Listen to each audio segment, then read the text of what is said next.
Ahora agradezco la invitación del centro asistencial y en parte, aunque esto suene un poco polémico, agradezco que en el título no figure pandemia, coronavirus y COVID-19, ¿sí? Porque si bien no me interesa abordarlo o pasar por ello, también me interesa plantear, quizá un poco como lo hizo Carlos, un más acá y un más allá, ¿no? Porque son cosas que, digamos, al menos yo y como Carlos planteó también, ya veníamos trabajando, ¿no? Y que en todo caso me interesa medir qué efecto tuvo el coronavirus. Yo voy a también a tratar de, como de charlarles un texto que tiene que ver y que tiene que ver con reflexiones acerca de este dispositivo particular, ¿no? Que es el dispositivo de análisis virtual, pero que también tiene que ver con ¿no? lo que veníamos recorriendo en relación a las tecnologías, que me interesa señalar y que me parece que exige justamente, ¿no? Reconfiguraciones y planteos específicos. Voy a empezar con una cita de Deleuze, en Diferencia y Repetición, que dice: lo virtual posee una realidad plena, en tanto que virtual. ¿Sí? Es una frase, ¿no? que da para pensarla, para definirla, pero quisiera dejarla planteada. Y la segunda cita, que tiene que ver con algo que voy a tomar, es una de Bifo Berardi, que dice: siempre hay una sensibilidad conectiva en un cuerpo conjuntivo, así como siempre hay una sensibilidad conjuntiva en un cuerpo humano formateado en condiciones conectivas. Esto está en Fenomenología del Fin. Como humanidad, las tecnologías, digamos, nos han afectado y nos hemos transformado y reinventado a través de ellas y con ellas. Aún así, la revolución tecnológica actual presenta rasgos diferenciales que invitan a ser registrados y pensados en su especificidad, ¿sí? O sea, tecnología no es lo que nos está pasando ahora, ni el smartphone, sino que tecnologías fueron el fuego, la rueda, la imprenta, etc., ¿no? Y, digamos, nos hemos reinventado a través de ellas. En todo caso, a diferencia de estas otras transformaciones y revoluciones, hay algo particular y específico, ¿no? Del actual, que es que se da un ritmo vertiginoso, ¿sí? Y termina siendo una revolución permanente y penetrante que no siempre se deja captar. Mi propuesta es, bueno, intentar abordar algo de esto, algunos de los emergentes que remiten a esta, como dice Sadin, tecnologización expansiva de las existencias, que nos habla de tecnologías omnipresentes y socialmente disruptivas a las que asistimos. Cuando digo asistimos, a mí me gusta pensarlo en un doble sentido. Asistimos porque por un lado verificamos de distintos modos como una serie de experiencias y efectos en nosotros y a nuestro alrededor, y por otro contribuimos a ello, nutriendo permanentemente, o sea, asistimos nutriendo permanentemente a esta red digital con nuestro hacer en ella mediante distintos artefactos cada vez más inteligentes. En este escenario, digamos, de formación constante y acelerada, vemos afectadas de modos inéditos distintas dimensiones de nuestra vida, alcanzando esto también nuestra praxis teórico-clínico-profesional, tanto extendiendo posibles, ¿sí?, como generando exigencias de reconfiguración de la teoría, de los métodos, etc. Podemos afirmar, digamos, entonces, que la condición tecnológico-digital es insoslayable hoy al momento de verificar los modos en que se nos propone y habitamos la experiencia. Consecuentemente, la virtualidad, la conectividad, los vínculos sociotécnicos, ¿sí?, las redes sociales, las mediaciones algorítmicas, inteligencia artificial, big data, las biotecnologías, etc., nos interpelan promoviendo nuevas condiciones y efectos en la producción de subjetividad, en los estilos vinculares, en la identidad y sobre todo en la experiencia de la corporalidad, la temporalidad y la espacialidad, entre muchas otras cuestiones, ¿no? Me interesa señalar estas. En este marco y en relación con nuestro quehacer, Me interesa situar como analizador privilegiado el tema de este plenario, que es lo que me gustaría llamar análisis o psicoanálisis vincular virtual, ¿sí? Entendiéndolo como aquella praxis específica que se despliega mediada por un artefacto tecnológico, una aplicación o interfaz digital y un servicio de conectividad. Al respecto, me parece que una cuestión relevante es la captación acerca de cuál fue nuestro margen decisional en la implementación del mismo. Se nos fue configurando como una imposición, como una combinación, diría Levinas, que nos surgió a aceptarlo y tornarlo conveniente sin más. En muchos casos detectamos que dicho dispositivo efectivamente se impuso sin que se hayan podido pensar consistentemente sus implicaciones, sean estas bienvenidas, interesantes, cuestionables, inquietantes, inaugurales, disruptivas, etc. Y su viabilidad. Acá hago un pequeño paréntesis. Esto yo lo venía pensando en términos de lo que desarrollé previamente, ¿no? Como de cierta presión e imposición de las tecnologías. Claro está que con la situación del coronavirus, este se impuso, del cual yo hablaba, cobró claramente con el confinamiento, digamos, con la cuarentena determinada por los gobiernos y demás, esto generó un se impuso con otras connotaciones y se reforzó. Porque, como dijo Carlos, nos vimos, muchos de los que o trabajaban parcialmente o no lo hacían, digamos, combinados a disponerse al dispositivo, distintos posicionamientos frente a él. Pero sin mucho tiempo de pensar consistentemente qué estábamos haciendo y qué requería de ajustes en la teoría y demás. En este sentido, digamos, este se impuso no es solo una cuestión persecutoria, sino que terminó siendo una morada, ¿no? En estos tiempos de incertidumbre y de descoloque, una morada para un análisis, ¿no?, posible con nuestros pacientes, y en ese sentido también, ¿no?, digo, tuvo este otro signo. Cierro el paréntesis y digo que en esta línea, y quizá parafraseando lo que Paula Sibilia trabajó en 2012 respecto a la educación, yo me preguntaba cuándo y cómo constatamos que el consultorio ya no tenía paredes, ¿sí? ¿Se trata estratégicamente de configurar nuevos bordes como condición de posibilidad de la o esa experiencia analítica? Pensemos acá que si bien yo estoy hablando del dispositivo comúnmente llamado atención por Skype, también este consultorio sin paredes tiene que ver con todo ese otro tipo de interacciones e intercambios que se dan con los pacientes, a veces sin horarios, y, ¿no?, que suponen una disponibilidad 24/7 a través de el WhatsApp u otro tipo ¿no?, de mediaciones que después le voy a poner un nombre, y que, bueno, que también, ¿no?, hace a un consultorio sin paredes, ¿no? O en todo caso, implica configurar bordes que no están dados de antemano. Quizá con resabio de modernidad podríamos decir, o solíamos adscribir a no se puede pensar sobre la ola, hay que esperar que baje, y hoy pareciera no haber modo de pensar sino sobre la ola, justamente por estos ritmos que hacía mención al principio. Podemos partir de entender a la clínica psicoanalítica vincular como una práctica situacional y multidimensional que comprende las complejidades operantes en los devenires subjetivos, vinculares y socioculturales. Dicha praxis se conforma en dispositivos a construir con los consultantes en la singularidad de la presentación del caso por caso, en una relación configurante que supone un analista implicado, responsable y creativo. A la vez concebimos el vínculo, incluyendo el analítico, como aquella experiencia compleja en la que dos o más otros no pueden sino verse alterados por el ir haciendo juntos, resultando así un nosotros con efectos de subjetivación y variación de la mismidad.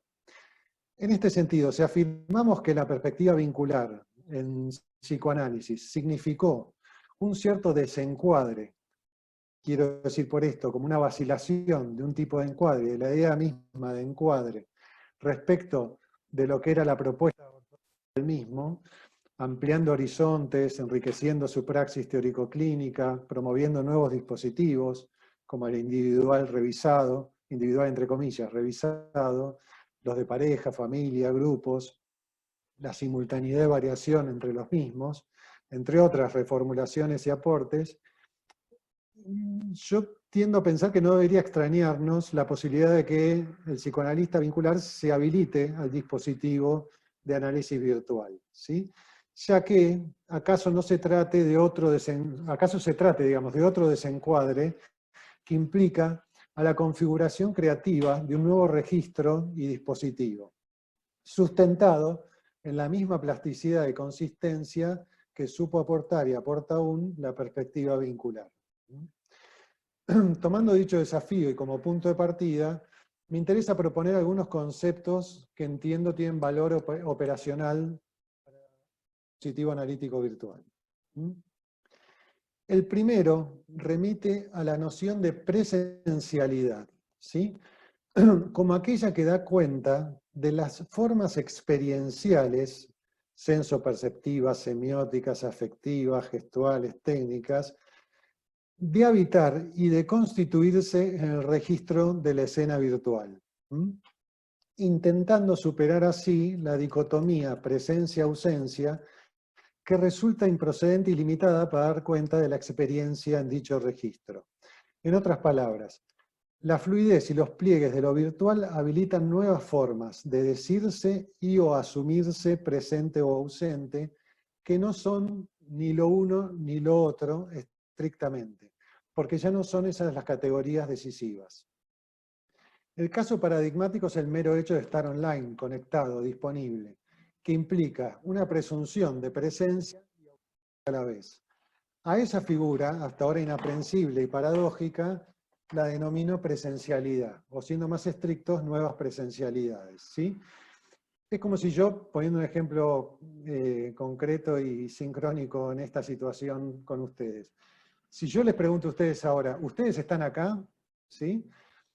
Probablemente pasemos de una oleada de respuestas en las cuales me digan que sí, otra oleada de respuestas en las cuales me digan que no, y después oleadas de respuestas en que me digan sí y no, ¿no? Como, porque depende del, digamos, de qué digo cuando digo acá, de qué digo, ¿no? Como, a qué me refiero, ¿no? Con están, etcétera, etcétera. Digo, sin profundizar en esto, que podrá ser en las preguntas, este concepto, esta idea paradojal, ¿no? De estar presente, ausente y que no se resuelve con esas categorías, yo la llamo presencial. ¿Qué es lo que se da también en la videollamada, en los chats, etcétera, en los audios, ¿no? Que son distintos modos de presencialidades, digamos, tanto del otro, como decía Carlos, quizás en las sesiones donde nos presentan al otro en un audio, ya no en el relato, ¿no? Que tiene que ver con la idea del otro, con lo representacional, sino que es una forma de presencialidad en la cual está el otro, ¿no? No está a la vez y no está en el relato, pero está a la vez. El otro concepto es el de interficie, hablando de neologismos, ¿no? Como hablaba Carlos, esto no es algo que no exista como palabra, pero que yo la forcé un poco para traerla a nuestro ámbito. Entiendo por interficie esto en parte que está sucediendo, ¿sí? La escena virtual se configura situacionalmente como una interficie. La misma es efecto y posibilidad de un juego de interacciones humanas, artefactuales y digitales, que son mediaciones semiotécnicas y trama de presencialidades a la vez. En otras palabras, la interficie es el locus, digamos, de la escena virtual y compone en sincronía un virtual actual real. Piensen en lo que les leí al principio de la frase, ¿no? Digamos, de Deleuze. En nuestros términos, podemos arriesgar que se configura, la interficie se configura como un un nuevo pliegue performativo del mismo, ¿sí? Acaso también como un nuevo registro de alteridad. En la interficie, la temporalidad puede ser o no ser sincrónica, la espacialidad es multisituada y compuesta, offline-online, ¿sí? Y se propicia una nueva proxémica, ¿sí? Entendiendo por ello relaciones y percepciones diferenciales de proximidad, de distancia, ¿sí? Yo puedo empezar diciendo, bueno, qué suerte que estén, qué suerte tenerlo cerca, ¿sí? Y otra vez entramos en esas figuras paradojales de si están cerca o no, de si... Entonces, si están próximos o no, etc. Se configura entonces una temporalidad-espacialidad que desrelocaliza las categorías de tiempo-espacio clásicamente planteadas y hoy dislocadas, ¿sí? Así como decíamos, complejiza las categorías de presencia y ausencia y supone además flujos y ritmos específicos.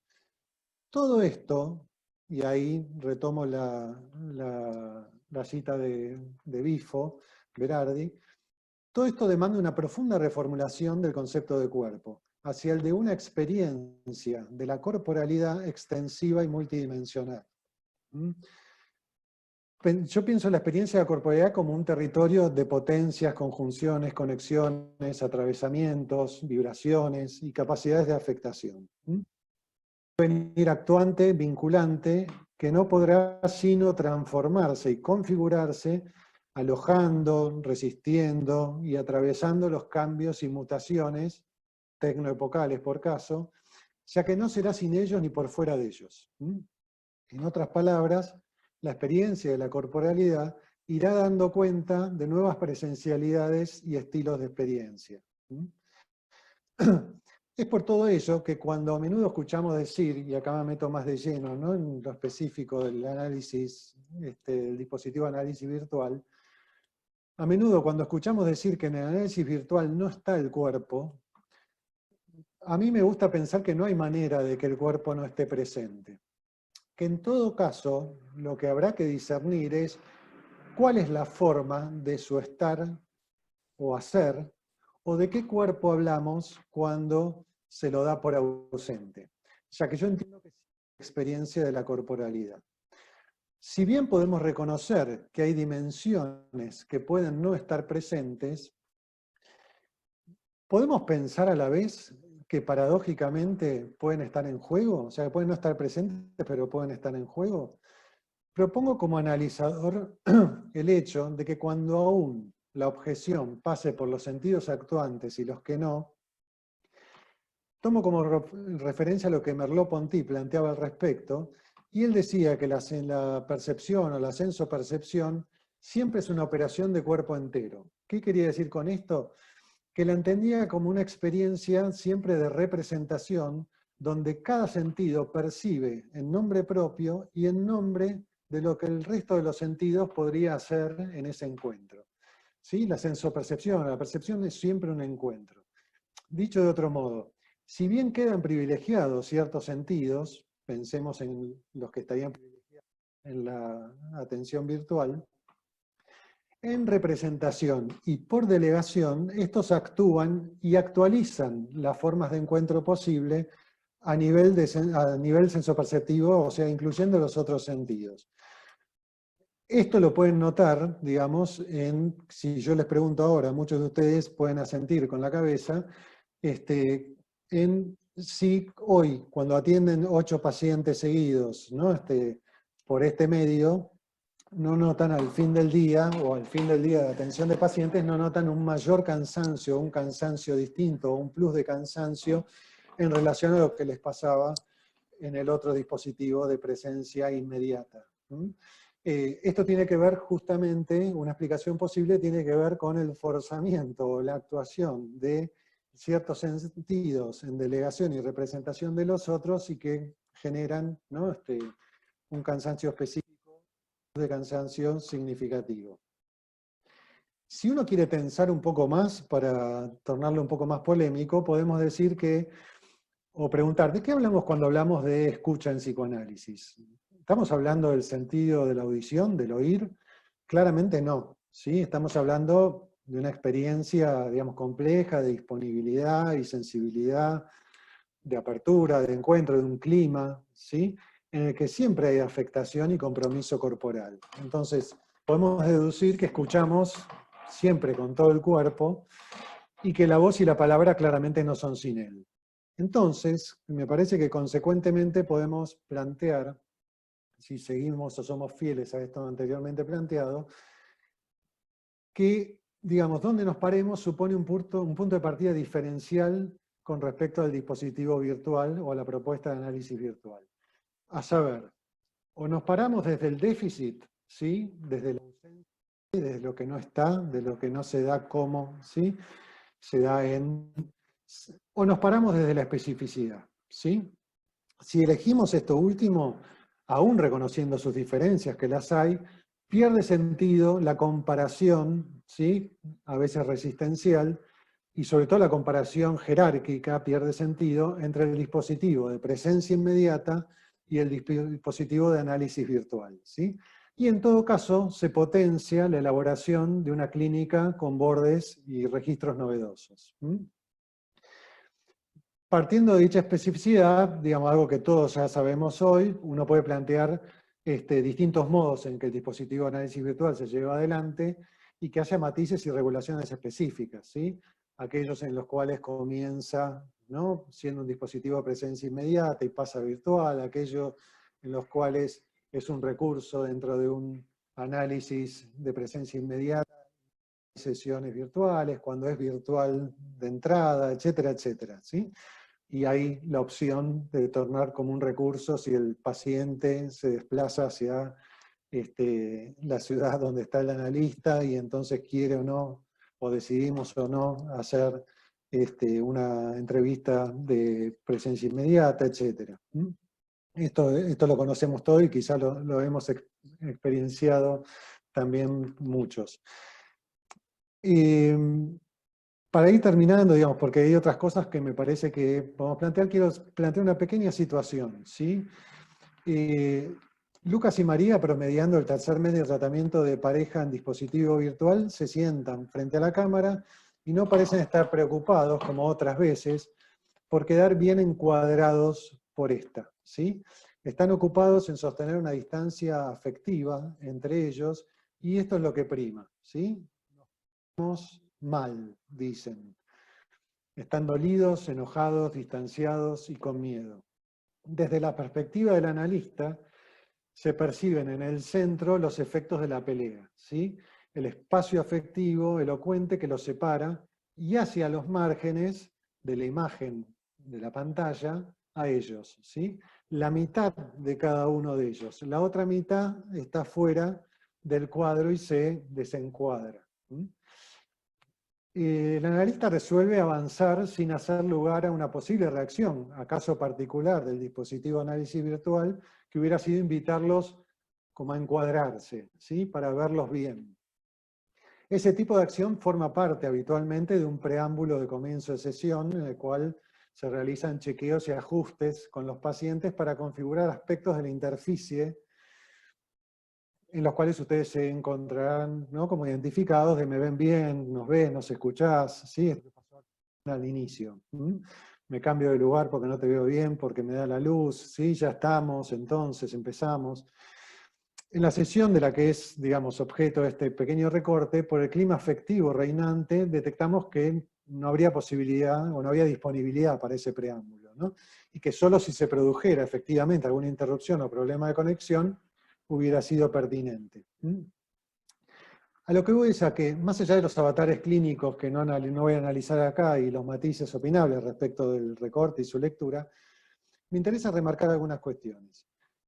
Siempre desde la singularidad, de caso por caso, ¿no?, vigente, la particularidad del dispositivo de análisis virtual y nuestro recorte o caso plantean una interficie acontecimental con bordes que exigen pensar otros pliegues del adentro y de afuera de lo próximo distante, ¿sí? Complejizando, lo que se desencuadra fuera, ¿de qué? ¿No conviene estratégicamente preguntarse de qué modo se muestra, acaso cuál es su presencialidad? Entonces, ¿estamos diciendo que la interficie del dispositivo de análisis virtual lo abarca todo? No, estamos proponiendo un no todo inédito, ¿sí?, que no se deja capturar sin nuevas categorías de registro. Lo mismo decía con el concepto de cuerpo, ¿sí? Las corporalidades distantes, dolidas, miedosas, también furiosas, como experiencias ostensibles, tenían centralidad en la interficie para el analista y en el analista, ¿sí?